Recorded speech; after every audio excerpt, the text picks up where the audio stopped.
You think you're lazy. You think you lack discipline. But that's not the problem. The truth is more uncomfortable. You're not lazy. You're conditioned to quit. You've wired your brain to start strong, burn bright, and fall off. Not because you want to fail, but because you've never broken the loop. You make a plan. You get excited. You visualize the results. And then, resistance hits. And suddenly, it all feels heavier than expected. You say, I'll do it tomorrow. I need a reset. I'll start again Monday. But that's not strategy. That's the cycle kicking in. And your brain loves that cycle because it's safe. Quitting isn't weakness. It's familiarity. It's what you know. Your brain is addicted to the chemical relief of quitting. The moment you say, I'm done, it rewards you with comfort. It pulls you back to the old rhythm, the one that doesn't challenge, the one that doesn't change. And if you're not conscious of that, you'll mistake it for just how you are. You've trained yourself to start and stop so many times that your subconscious doesn't believe your own goals anymore. When you say, this time is different, it rolls its eyes, because it's heard that speech before. And the only way to shift that, prove it wrong through action. Quiet, relentless, boring action. The world loves to sell you motivation, hype, momentum, but those are short-term fuels. And you don't need a spark. You need a rebuild. A full system override of the voice inside you that still thinks quitting is an option. No, you're not broken. You're just on autopilot, the kind that's programmed for false starts. But here's the truth. Patterns can be rewired. You're not cursed. You're conditioned. And anything that's been learned can be unlearned. If you're ready to do the hard part no one sees. Quitting becomes a habit, but so does consistency. The difference: one feels easy now and costs you later. The other feels heavy now, but buys your future back. And if you've made it this far into your own disappointment, it's not because you're weak. It's because you've been operating on a script you didn't write. So this video isn't about shame. It's not about guilt. It's about taking the pattern and burning it down. Not with noise, not with promises, but with repetition, with discipline, with a standard so high, even your past self couldn't reach it. This is the moment you stop restarting. This is the moment you stop collapsing under your own excuses. This is where the loop breaks, or your potential breaks with it. This is the mindset forge, and it's time to train your mind to finish what it starts.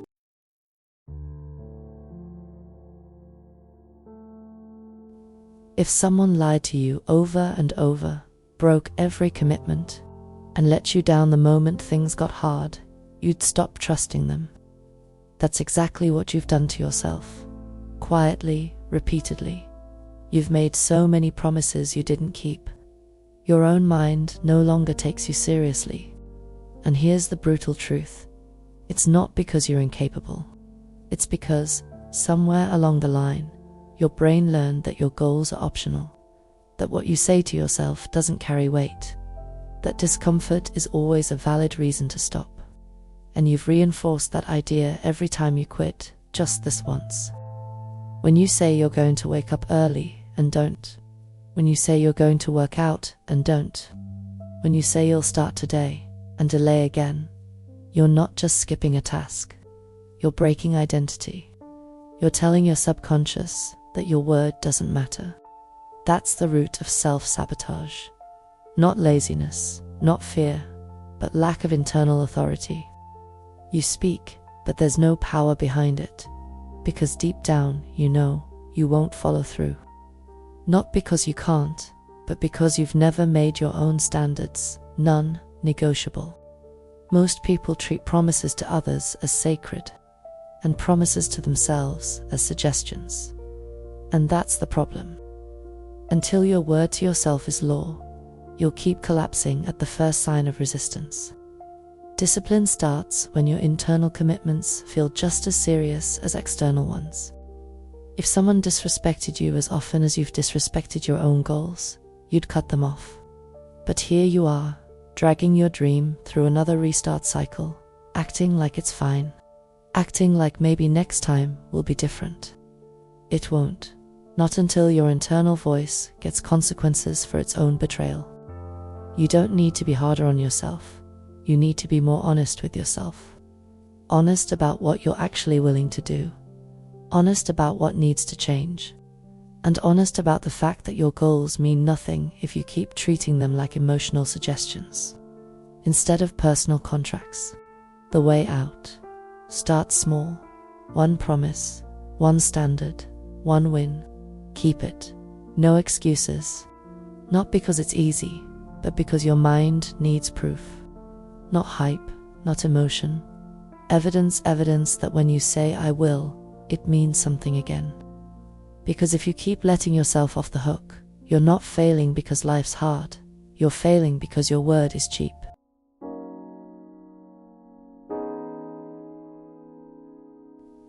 You're not broken. You're addicted to momentum, to the rush of starting, to the temporary high that comes from finally doing it. And that's the trap. You confuse energy for commitment. You mistake a good first day for a life-changing decision. But progress doesn't care how you start, only how you stay. You've done it before. You've had the intense morning routine, the new gym gear, the perfect productivity playlist. The first 2 days, you're unstoppable. Then it gets boring. It gets heavy. The results don't show up fast enough. And slowly, you ghost your own grind. That early fire feels good because it's full of potential. No pain yet. No resistance. It's you in the fantasy of success without the cost. But as soon as the fantasy fades and the grind gets repetitive, you fall back. Because you were never trained for consistency, only intensity. That's why motivation fails you. It gives you bursts, but it never gives you a foundation. And without that, you keep building castles out of emotion. Then watching them collapse under the weight of a bad week, a stressful day, or a tired mind. Starting fast is seductive. It lets you feel like you've changed, even if you haven't. But lasting transformation isn't dramatic. It's dull. It's showing up when it's not exciting. It's doing the reps when the progress is invisible. It's boring, and that's why it works. Most people fall off, not because the goal is too hard, but because they only trained for the first sprint, not the marathon. They glorify the launch, not the discipline. They celebrate the commitment, but never build the routine to sustain it. And the saddest part, you start to believe that's just who you are. I always quit. I can't stick with anything. No, you just haven't committed past the dopamine yet. You haven't gone deep enough to find out who you become after the excitement dies. The difference between someone who changes and someone who just posts about change is one thing. Grit without applause. The ability to keep going after day 1 becomes day 30. The capacity to show up when the spark is gone and nothing feels fresh anymore. You don't need another burst of energy. You need a better strategy. One that's built around what happens after the honeymoon phase. Because that's where 99% of people quit. And if you can win there, you win everywhere. The truth, you're not tired. You're untrained. You're good at starting. Now it's time to get great at continuing.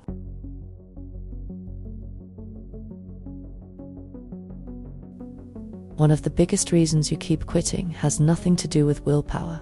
It has to do with identity.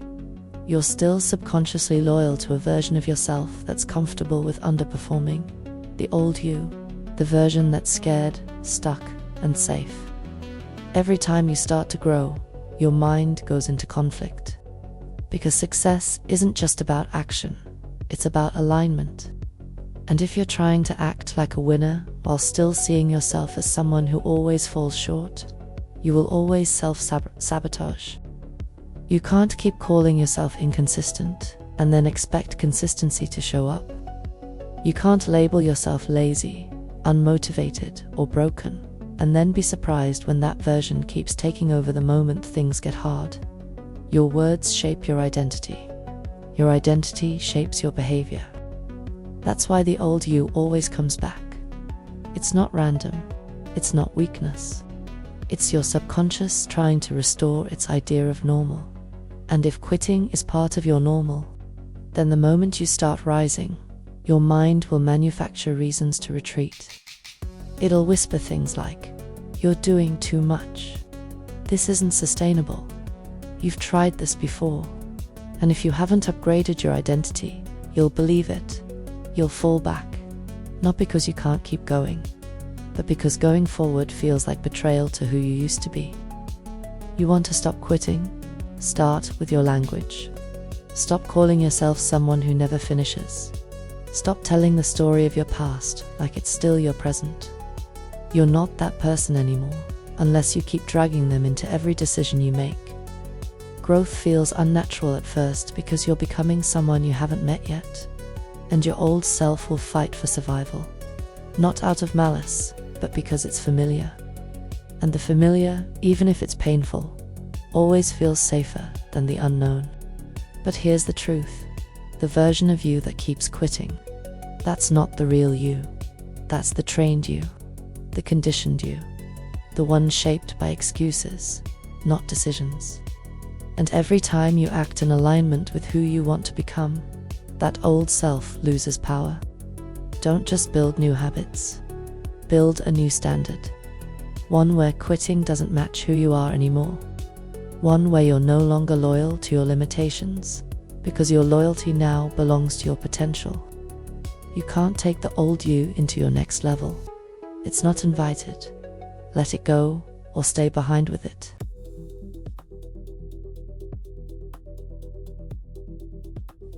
This is the moment, the point in your life where you either repeat the loop or reprogram it. Because this pattern you're in, the false starts, the quitting, the shame, it doesn't go away with time, it gets stronger. The longer you live inside the loop, the more it becomes your identity. And if you're not careful, you'll normalize it. You'll start calling it just how I am. You'll lower your expectations, shrink your goals, avoid new challenges, not because you can't do them, but because you've convinced yourself that you'll just quit anyway. But here's the truth. The loop only survives if you stay unconscious. If you keep living on autopilot. If you keep pretending that next Monday will magically change everything. It won't. What changes everything is this: making one decision and following through until your brain finally believes you again. No more emotional goals. No more hype-filled declarations you'll abandon in a week. From now on, every goal gets backed by action, and every action gets finished. That's the new rule. That's how the loop breaks.